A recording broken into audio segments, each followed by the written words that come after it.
आदरणीय आत्मदीप जी, शैलेश गांधी सर, और यहाँ पर जो हमारे साथी हमेशा जो जुड़ते हैं हमेशा इस वेबिनार में, उन सबका भी स्वागत है। ओपी रावत जी ने ये बात बिल्कुल सही कही है कि आज विश्व के पटल पे भारत को देखा जा रहा है कि किस तरह से यहाँ पे जो चुनाव सुधार यहाँ पर किए गए हैं और जो मिसाल कायम की गई है यहाँ पर, तो वो डेफिनेटली एक रोल मॉडल की तरह उभर कर आया है। मैं अपना अनुभव इसमें बताऊंगा कि as a state election commission के साथ और इलेक्शन कमीशन का जो प्रोसेस होता है उसके साथ as a state information commissioner क्या अनुभव रहा है। हमारे सामने जो आरटीआई एप्लीकेशंस आती हैं, कंप्लेन आती है और अपील्स आती हैं, उसमें अक्सर लोग एफिडेविट की कॉपी, जो कैंडिडेट्स जो एफिडेविट दायर करते हैं, और जैसा आपको मालूम होगा कि एमएलए और एमपी की इंफॉर्मेशन तो ऑलरेडी वेबसाइट पर है, तो कई बार आरटीआई एप्लीकेशन दायर होती है जिले स्तर पर कि एक पर्टिकुलर एमएलए की जो एफिडेविट उन्होंने दायर की उसकी हमें कॉपीज चाहिए। मैटर कोर्ट में अगर पुटअप करना होता है तो उनको सर्टिफाइड कॉपीज की जरूरत पड़ती है, तो इसीलिए वो लोग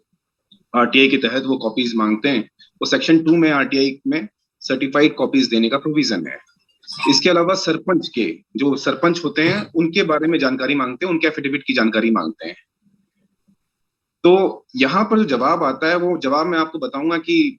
एसडीएम की तरफ से या फिर तहसीलदार के लेवल पर अगर सरपंच का मामला है तो जो जवाब आता है वो जवाब ये रहता है कि जानकारी नहीं दी जा सकती है, जानकारी सीलबंद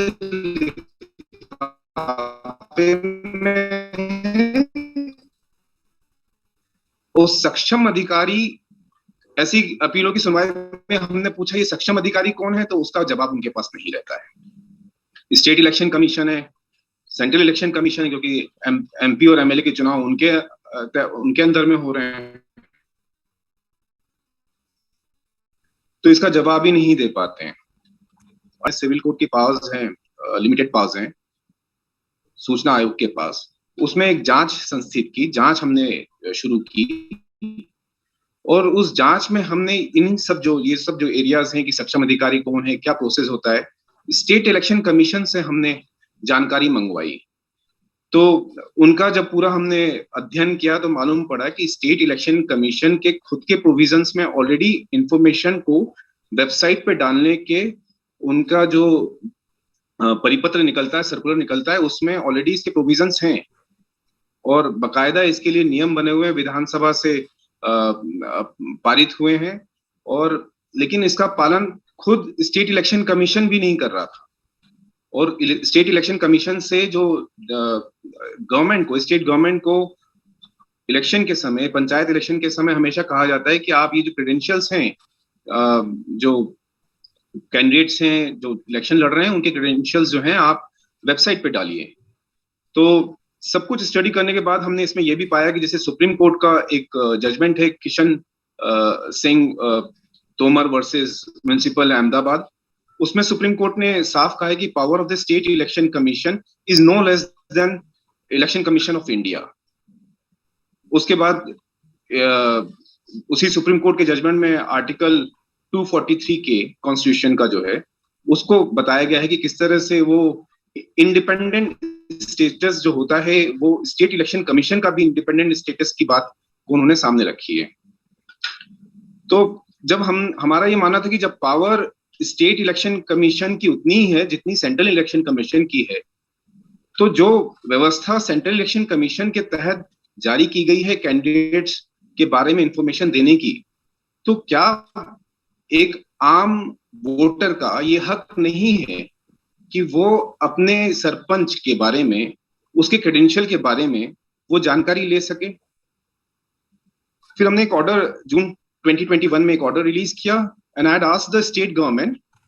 टू इंश्योर दैट कि ये जितने एफिडेविट जो सेलेक्टेड कैंडिडेट्स के इनफैक्ट हैं, वो कम से कम आप वेबसाइट पर उसको अपलोड करिए, ताकि किसी को उसके लिए आरटीआई दायर करने की जरूरत भी ना पड़े, दे कैन डाउनलोड इट। और बिसाइड्स दैट हमने ये भी कहा कि अगर कोई आरटीआई मांगता है, ये जानकारी इंफॉर्मेशन मांगता है, तो ये इंफॉर्मेशन इस तरह के बहानों से कि सक्षम अधिकारी खोलेगा, जांच रिपोर्ट जो है, एफिडेविट जो है वो सीलबंद लिफाफे में है, ये बहाने नहीं करें। स्ट्रेट अवे 30 डेज के अंदर जो सेक्शन 7 है आरटीआई का, उसके तहत 30 डेज के अंदर मैंडेटरीली आप ये इंफॉर्मेशन अवेलेबल करवाएं। अब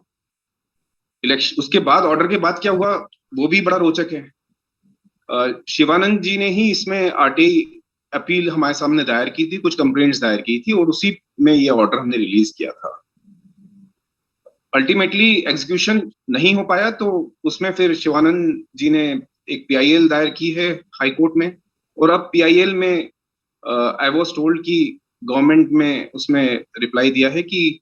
जो कुछ क्रेडेंशियल्स हैं वो अवेलेबल करवाए जा रहे हैं, और वो ऑलरेडी अपलोड किए जा रहे हैं स्टेट इलेक्शन कमीशन के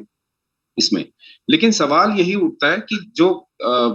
जिस तरह की जो आप ग्रास रूट डेमोक्रेसी की बात करते हैं, और जब आप देखते हैं कि म्युनिसिपल या लोकल बॉडीज इलेक्शंस होते हैं, उसमें किस तरह से इलेक्शंस हो रहे हैं, उसमें क्या हम वो स्टैंडर्ड मैंडेट जो मेंटेन करते हैं सेंट्रल इलेक्शन कमीशन के इसमें, क्या हम वैसे स्टैंडर्ड जो हैं यहाँ पर मेंटेन नहीं कर सकते? क्या हम उसको यहाँ पर नहीं उतार सकते? उसके तहत हम यहाँ पे इलेक्शंस नहीं करवा सकते हैं? क्या व्यवस्था वैसी नहीं रख सकते कि जहां पर उतनी पारदर्शिता रहे, लोगों को ये जानने का हक रहे कि उनके सरपंच ने 5 साल में वो कितने अमीर बन गए, उनकी संपत्ति में कितना इजाफा हो गया है, 5 साल बाद जब वो इलेक्शन लड़ने आ रहे हैं तो उनकी संपत्ति में क्या कुछ हुआ है, क्या उनके विरुद्ध कोई आपराधिक मुकदमे है या नहीं। तो ये सब तमाम चीजें जो रही हैं, तो उसको मुझे लगता है कि इसमें खास तौर से जब आरटीआई में जो लिमिटेड ही जो इलेक्शन कमीशन से रिलेटेड जो सवाल आते हैं हमारे सामने, वो यही आते हैं कि या तो खर्चे की जानकारी मांगते हैं, या फिर जो कमीशन ये इलेक्शन प्रोसेस में जो खर्चा होता है उसकी जानकारी मांगते हैं, और या फिर एफिडेविट और तमाम जो जानकारी होती है कैंडिडेट्स की उनके बारे में मांगते हैं। और ये ऐसी कोई इंफॉर्मेशन नहीं है जो आरटीआई एक्ट के तहत या सेक्शन 8 के तहत प्रोहिबिटेड हो, नहीं दी जा सकती है। तो मुझे लग रहा है कि इसको थोड़ा सा हमें देखने की जरूरत है कि किस तरह से जो जैसा ओपी रावत साहब ने बताया कि किस तरह से एक रोल मॉडल बन चुका है बाहर भी भारत, तो जो ग्रास रूट लेवल की डेमोक्रेटिक प्रोसेस, इलेक्शन प्रोसेस है, क्या हम उसको भी उस लेवल पे नहीं ला सकते हैं? और उसमें बहुत कुछ किया जाना बाकी है, और उसमें मुझे लगता है कि इसमें अगर सब लोग उस पर थोड़ा सा ध्यान दे तो प्रॉब्ली जो कुछ व्यवस्थाएं जो बनी हुई हैं उसमें सुधार आएगा। धन्यवाद।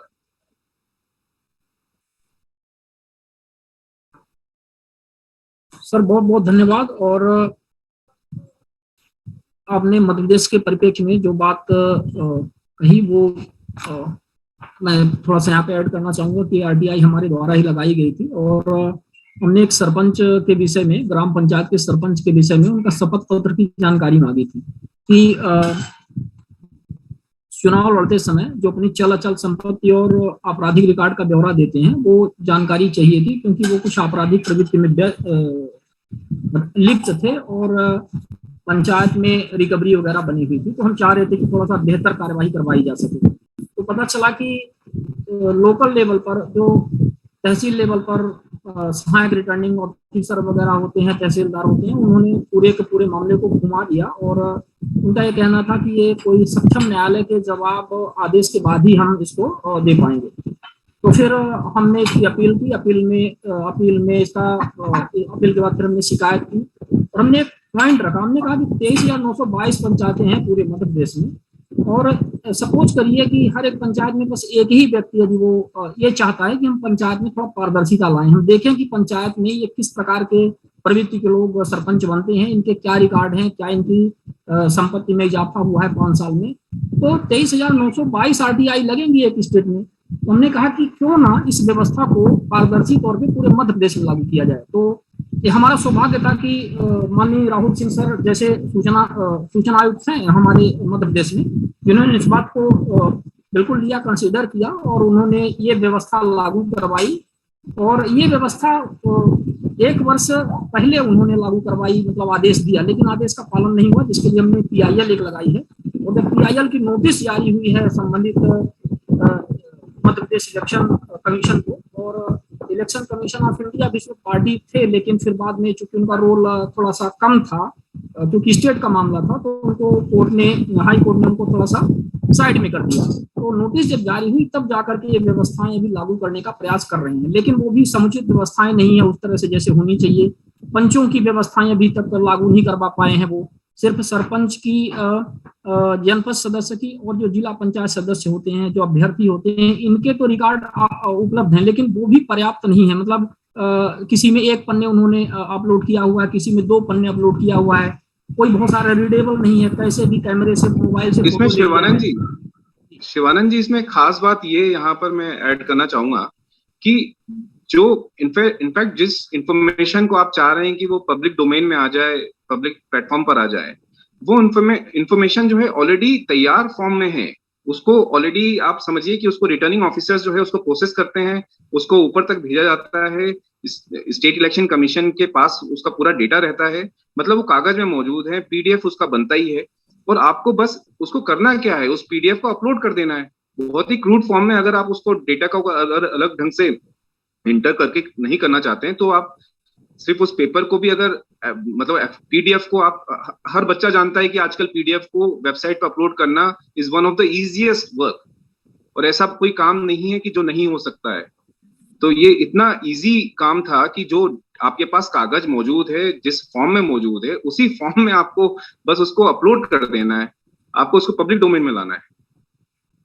बिल्कुल सर, और वही चीज नहीं हो पाई है, और ये सिर्फ प्रशासनिक व्यवस्था की जो मंशा है वो कितनी पारदर्शिता के प्रति